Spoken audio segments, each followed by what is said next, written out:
السلام علیکم اسٹوڈینٹس، آج کی کلاس میں ہم جماعت دہم کی نئی درسی کتاب میں دی گئی غزل نمبر 1 کے شعر نمبر 4 کی تشریح کریں گے، اور اس غزل کے شاعر ہیں مرزا اسداللہ غالب۔ شعر نمبر 4 دیکھتے ہیں۔ ہوتا ہے نہاں گرد میں صحرا میرے ہوتے، ہوتا ہے نہاں گرد میں صحرا میرے ہوتے، گھستا ہے جبیں خاک پہ دریا میرے آگے۔ ہر لغت میں دیکھیے نہاں کا مطلب ہے چھپا ہوا یا چھپا ہونا یا چھپ جانا، گرد مٹی دھول، صحرا دشت، گھستا کا مطلب ہے رگڑتا گھسیٹتا یا ٹیکنا، ماتھا ٹیکنا کے معنی میں بھی آتا ہے، جبین کو زمین پہ ٹیک کر رگڑنا کے معنی میں اصل میں یہ آتا ہے۔ جبین کہتے ہیں ماتھے کو اور خاک مٹی۔ مفہوم ہے اس شعر کا، میرے ہوتے ہوئے یا میری موجودگی میں صحرا اپنی ہی گرد کے نیچے چھپ جاتا ہے، اور دریا اپنا ماتھا اور سر زمین پر رگڑنا شروع کر دیتا ہے یا ماتھا ٹیک دیتا ہے۔ تشریح اس شعر کی، پہلے غالب کا تعارف دیکھتے ہیں۔ بنیادی طور پر غالب غزل کے شاعر تھے اور اپنے زمانے کے غیر معمولی لائق اور ذہین اور غیر معمولی صلاحیتوں کے مالک شاعر تھے۔ ان کے کلام میں انسانی جذبات و محسوسات بڑی ہنرمندی سے نمایاں ہوتے ہیں۔ اس کے علاوہ غالب کے کلام میں مشکل پسندی، نادر تشبیہات، تمثیل، کنایا، شوخی، ظرافت اور خاص طور پر پہلو داری بڑی واضح نظر آتی ہے۔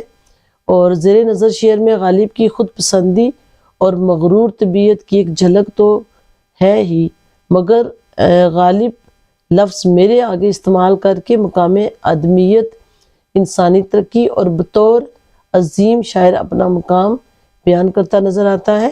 بقول شاعر، صحرا جو بظاہر بڑا مشکل اور کٹھن گزرگاہ تصور ہوتا ہے اور مشکلات اور مصائب کو ہمیشہ صحرا سے تشبیہ دی جاتی ہے، وہ صحرا انسانی رعب و دبدبہ کے سامنے اپنی ہی اڑائی ہوئی خاک کے نیچے چھپ جاتا ہے، کیونکہ عظمت انسان کا سامنا نہیں کر سکتا۔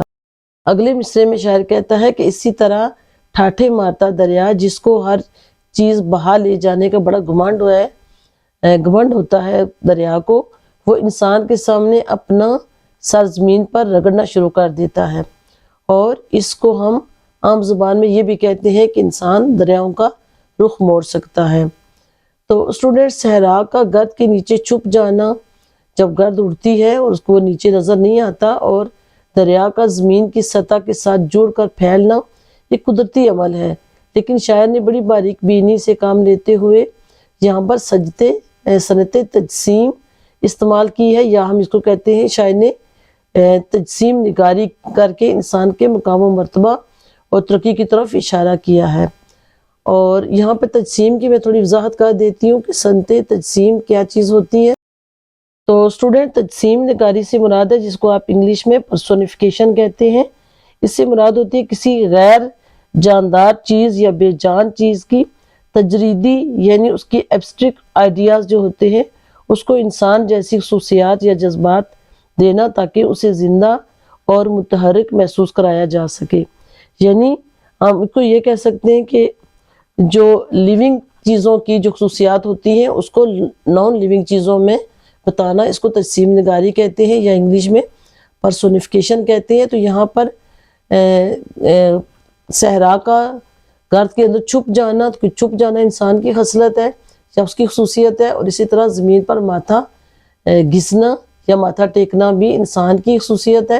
تو یہ دونوں چیزیں استعمال کر کے شاعر نے یہاں پر تجسیم نگاری کا استعمال کیا ہے، اور یہ کر کے شاعر یہ اشارہ کرتا ہے کہ انسانی ترقی اور اس کی معراج، انسان جو ہے وہ ترقی کی اس معراج پر ہے جہاں پر دریا اور صحرا پر حکمرانی کرتا ہے۔ ایک بڑا خوبصورت اقبال کا شعر حوالہ میں دیکھیے کہ دو نیم ان کی ٹھوکر سے صحرا و دریا، سمٹ کر پہاڑ ان کی ہیبت سے رائی۔ تو یہاں پر بھی انسان کا مقام بیان ہو رہا ہے، اور تشریح ہم نے کمپلیٹ کر لی ہے۔ تو اس شعر کا پس منظر ہم دیکھتے ہیں۔ پس منظر ہے مقام آدمیت، انسانی عروج و ترقی، اور شاعر کا مغرور ہونا یا اس کا غرور۔ انداز بیان تکبرانہ انداز بیان ہے، اور شعر میں روانی اور سلاست ہے۔ شعری معاصر میں دیکھا جائے تو تشبیہ ہے صحرا کو ڈر سے تشبیہ دینا اور دریا کو عاجزی سے، اور یہاں پر صنعت تضاد، صحرا اور دریا دونوں ایک دوسرے کے بالکل متضاد الفاظ ہیں، تو صنعت تضاد بھی استعمال ہوئی ہے۔ بہت بہت شکریہ۔